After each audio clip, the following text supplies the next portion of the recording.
Selamat siang pemirsa MC.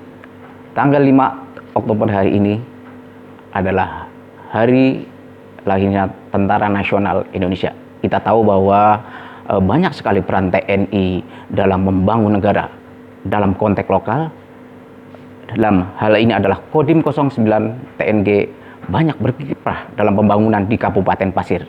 Nah, pemirsa, untuk membahas masalah ini telah hadir di sini Bapak Dandim 0904 TNG, Bapak Letnan Kolonel Widya Wijanarko.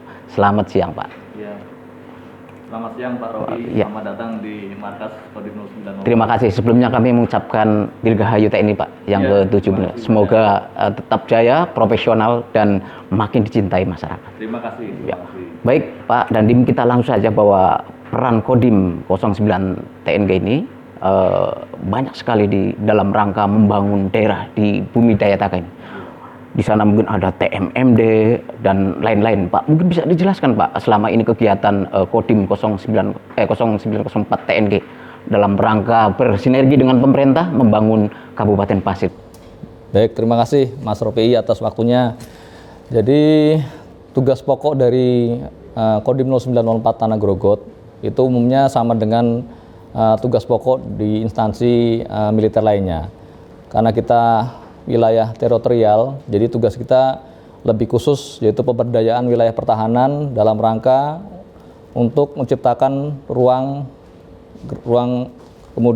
gerak untuk kita bisa bersinergi dalam rangka pertahanan dan keamanan. Kemudian yang selanjutnya kita juga bersinergi dengan pemerintah daerah, kemudian dengan Kepolisian Republik Indonesia dalam rangka menjaga kondisivitas wilayah. Terutama kita tahun ini dalam rangka pilkada, kemudian ada beberapa kejadian bencana alam, baik alam maupun non alam, yang itu butuh sinergi dari kita semua. Kita di sini TNI tidak bisa berdiri sendiri tanpa sinergi dengan instansi yang lain maupun dengan masyarakat pada umumnya.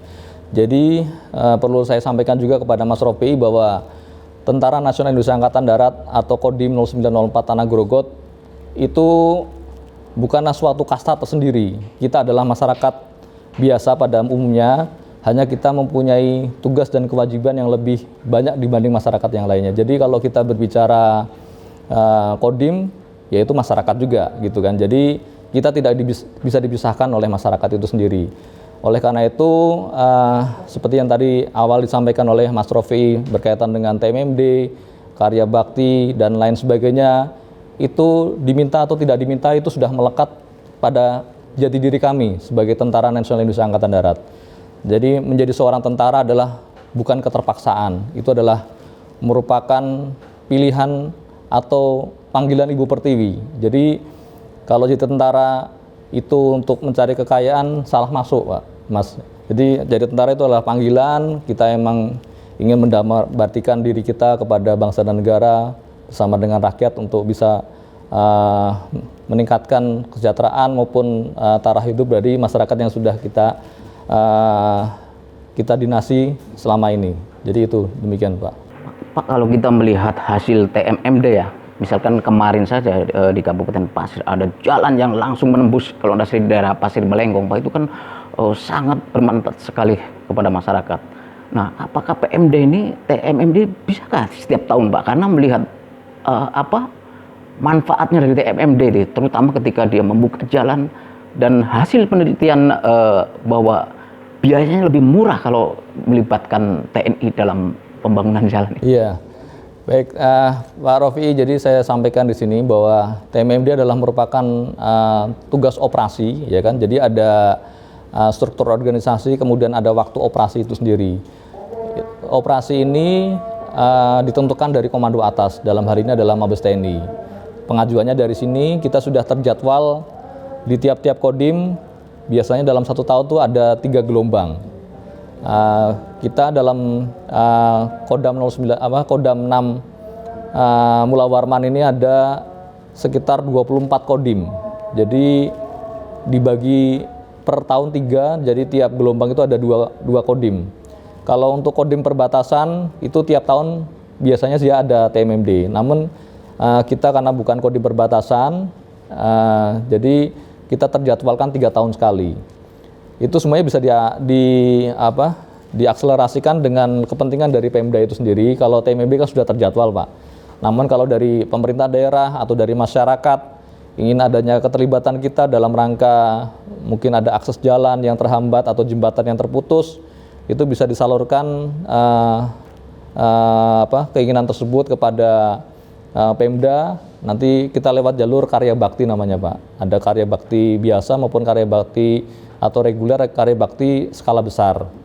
Itu nanti bisa kita laporkan juga ke Komando Atas agar nanti bisa menjadi atensi dari pimpinan dari Komando Atas. Itu bisa, Pak. Cuma kalau TMMD dilaksanakan tiap tahun, yang sudah saya sampaikan tadi, ini adalah bentuknya adalah operasi. Jadi sudah ada waktu kegiatannya, kemudian jumlah personil, kemudian ada juga anggarannya.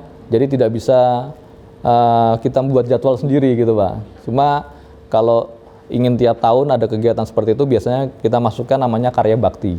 Demikian. Baik, Pak, kemudian itu salah satu adalah infrastruktur, Pak, ya.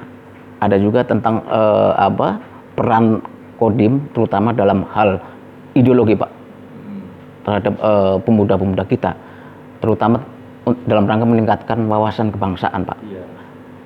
Selama ini apa yang dilakukan Kodim 0904 TNI, Pak, dalam rangka menumbuhkan wawasan kebangsaan terutama kepada anak-anak atau remaja-remaja di Kabupaten Pasir? Iya, baik, terima kasih Mas Ropi. Jadi untuk dalam bidang ideologi atau wawasan kebangsaan, kita sudah ada program dalam tiap tahunnya. Itu biasanya kita sudah ada MOU juga dengan Bupati Kabupaten Pasir, terutama dalam rangka untuk menyaring pemuda-pemudi yang terbaik di Kabupaten Pasir untuk bisa kita rekrut menjadi anggota militer atau anggota TNI. Itu sudah kita lakukan dari semenjak tahun lalu, sudah kita buat MOU dengan Bapak Bupati. Kemudian kegiatan-kegiatan Wasbang itu sudah kita lakukan juga dulu pada saat sebelum pandemi Corona ini, kita menyambangi SD, SMP, SMA. Biasanya pada setiap upacara bendera, biasanya kita jadi irup. Jadi ada Pak Danamil maupun Pak Babinsa, itu memberikan wawasan kebangsaan kepada adik-adik kita agar dia tidak lepas dari sejarah yang ada gitu. Jadi tetap nilai-nilai kebangsaan, patriotisme, jiwa pantang menyerah itu harus tertanam juga kepada adik-adik kita. Kita juga punya Saka Wira Kartika, jadi pramuka yang di bidang TNI, itu juga kita aktifkan di seluruh kecamatan-kecamatan. Kemudian kita juga Kodim 0904 Tanah Grogot, alhamdulillah sudah punya organisasi binaan, yaitu kita sebut Binsik Pasir, yang alhamdulillah itu sudah hampir sekitar 150 orang sampai 200 orang sekarang anggotanya. Itu berawal dari keinginan kami untuk bisa memberikan pelatihan sebelum putra-putri Pasir ini untuk nanti bisa masuk ke dalam tentara. Jadi lebih siap itu dalam artian seperti itu. Ya alhamdulillah ada beberapa kegiatan sosial yang ada selain pembinaan fisik, itu juga ada kegiatan seperti Jumat Berkah, kemudian ubah sampah menjadi sedekah, kemudian ada beberapa kegiatan-kegiatan sosial yang seperti donor darah dan lain sebagainya yang diinisiasi oleh Binsik Pasir ini lewat Kodim 0904 Tanah Grogot. Ya. Baik, pemirsa, saat ini masa pandemi COVID-19 hampir semua melanda di seluruh dunia.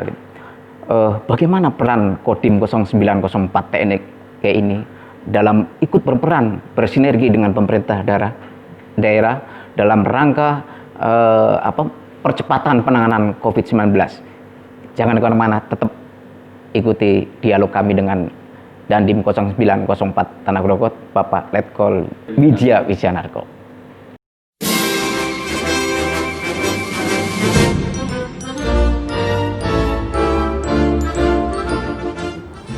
Assalamualaikum warahmatullahi wabarakatuh. Kami Wakil Bupati Pasir Haji Kaharudin Sarjana Ekonomi mengucapkan Dirgahayu ke-75 Tentara Nasional Indonesia. Semoga TNI makin kuat, profesional, dan makin dicintai rakyat. Wassalamualaikum warahmatullahi wabarakatuh.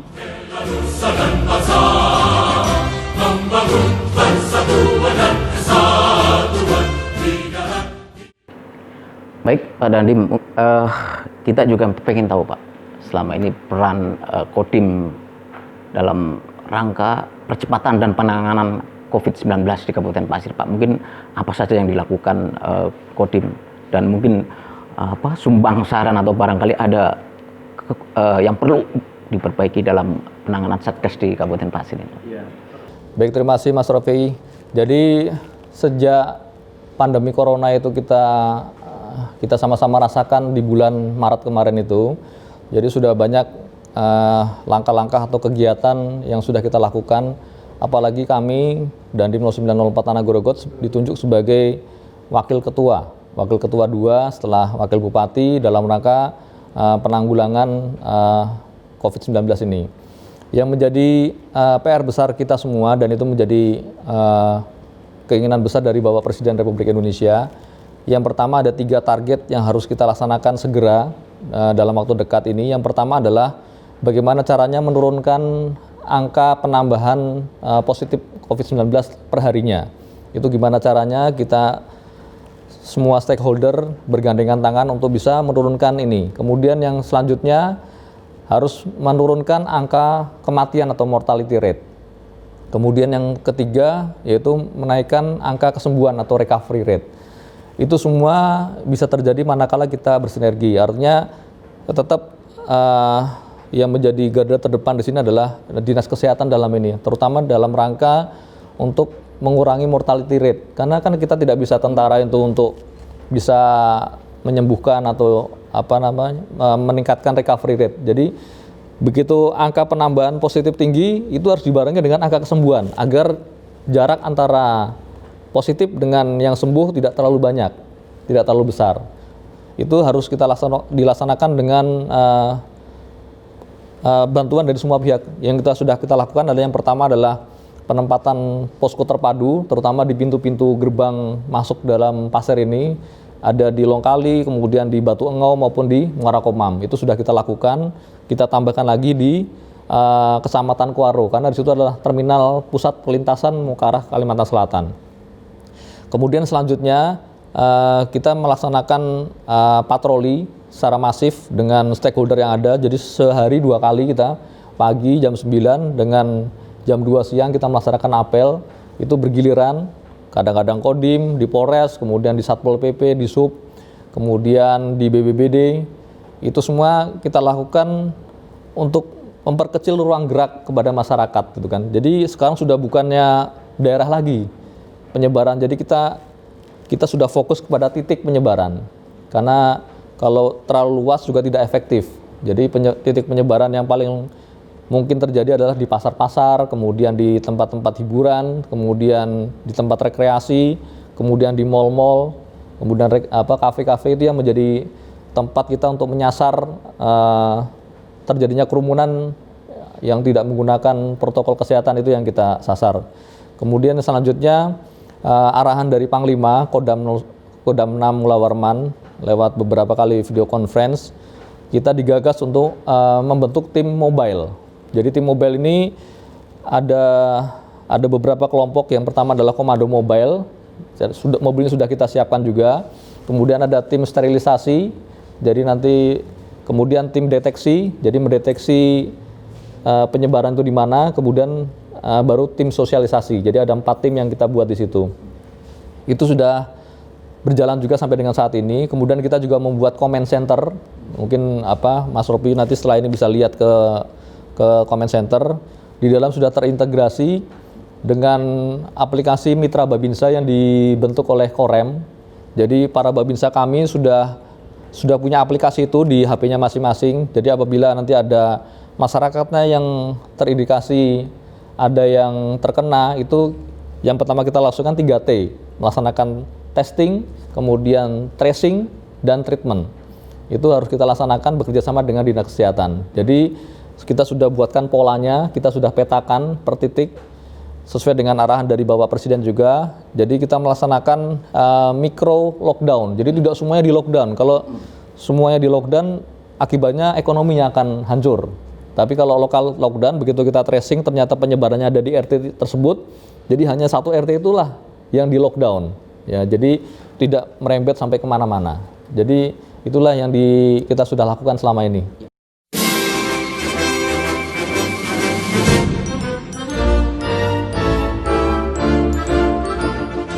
Assalamualaikum warahmatullahi wabarakatuh. Salam sejahtera untuk kita sekalian. Saya Kapolres Pasir AKBP Eko Susanto SIK mengucapkan Dirgahayu ke-75 Tentara Nasional Indonesia. Semoga dengan ulang tahun yang ke-75 ini Tentara Nasional Indonesia semakin jaya dan dicintai masyarakat Indonesia. Dirgahayu TNI ke-75, sinergi untuk negeri.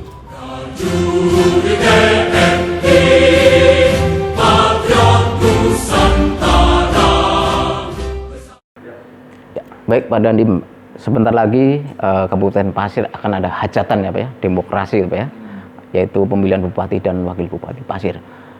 Tentunya di samping polisi juga peran TNI ada di situ.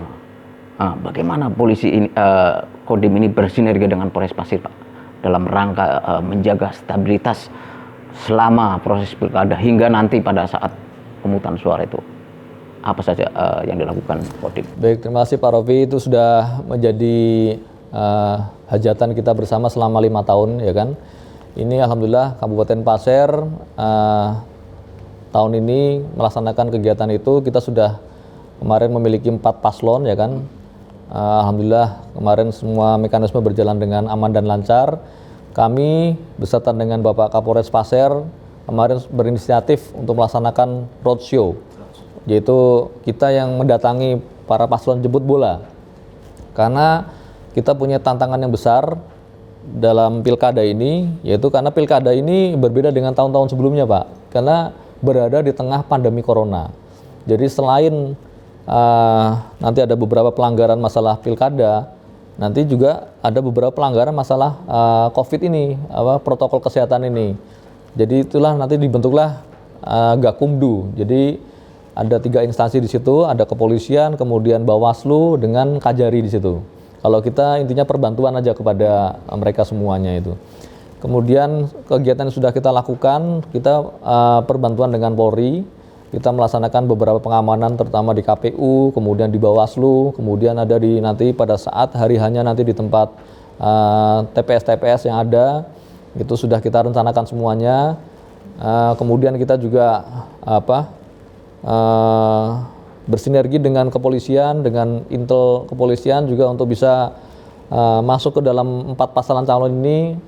Kan di dalamnya juga ada pendukung yang sifatnya ormas dan sebagainya, itu kita masuk ke situ agar begitu ada gejolak itu kita langsung bisa tangani dengan sedini mungkin agar tidak melebar kemana-mana. Jadi kita diuntungkan, alhamdulillah tahun ini ada 4 pasangan calon, semoga aja lebih kondusif karena ada banyak pilihan oleh masyarakat, jadi tidak terkotak-kotak dibandingkan kalau cuma 2 head to head itu kan, kalau tidak A maka B, maka tidak B maka A, itu yang agak berat. Kalau ini kan kalau tidak A bisa B, bisa C, bisa D. Jadi suaranya mungkin agak terbagi di situ. Jadi untuk pengamanan insya Allah bisa lebih soft lah dibanding dengan. Tapi mungkin Pak Dandim bisa menghimbau lah kepada mungkin himbauan yang kepada mungkin tim ses atau pendukung para calon bagaimana supaya pemilu berjalan lancar, pilkada berjalan lancar, kemudian stabilitas juga tetap terjaga Pak. Baik, terima kasih Mas Rofi. Jadi saya menghimbau kepada seluruh masyarakat Kabupaten Pasir, terutama para paslon, bertambah dengan konsekuensinya, dengan simpatisannya untuk sama-sama tetap menjaga kondusivitas wilayah. Walaupun kita melaksanakan pesta demokrasi, namun pada hakikatnya kita mencari pemimpin yang baik, yang amanah, yang bisa mensejahterakan masyarakat dengan cara-cara yang baik. Jadi apalagi saat ini kita masih dalam pandemi corona ini, saya mengajak terutama kepada para pasangan calon. Kita kemarin sudah deklarasi damai juga di Hotel Sadurngas. Kemudian kita juga berkaitan dengan protokol kesehatan juga semua pasangan calon saya lihat berjanji akan mengendalikan konstituennya untuk tidak berkumpul yang sifatnya besar, karena sudah ada ketentuan di ruangan tertutup maksimal 50 orang, kemudian di ruang terbuka maksimal adalah 100 orang. Itu harus dipatuhi. Itu karena apabila tidak, maka itu akan berbenturan dengan nanti Gakumdu nanti. Oleh karena itu kita sama-sama bekerja sama, kita sama-sama melaksanakan pesta demokrasi ini dengan protokol kesehatan karena kita masih dalam pandemi corona. Untuk selanjutnya kita berdoa untuk memperoleh Bupati Kabupaten Pasir yang baru, yang amanah, yang bisa mesejahterakan masyarakat Kabupaten Pasir, dan juga kita membuat Pasir ini menjadi ke arah yang lebih baik lagi dari sebelumnya. Ya, baik, terima kasih Pak Dandim atas waktunya dalam bincang-bincang ini. Dan pemirsa, itu tadi perbincangan kami dengan Dandim 0904 TNG, Bapak Letkol Widya Wijanarko. Sebelum kami menutup perbincangan ini, kami akan menyampaikan Dirgahayu TNI ke-75. Semoga TNI tetap jaya, profesional, dan dicintai masyarakat. Sekian dan terima kasih.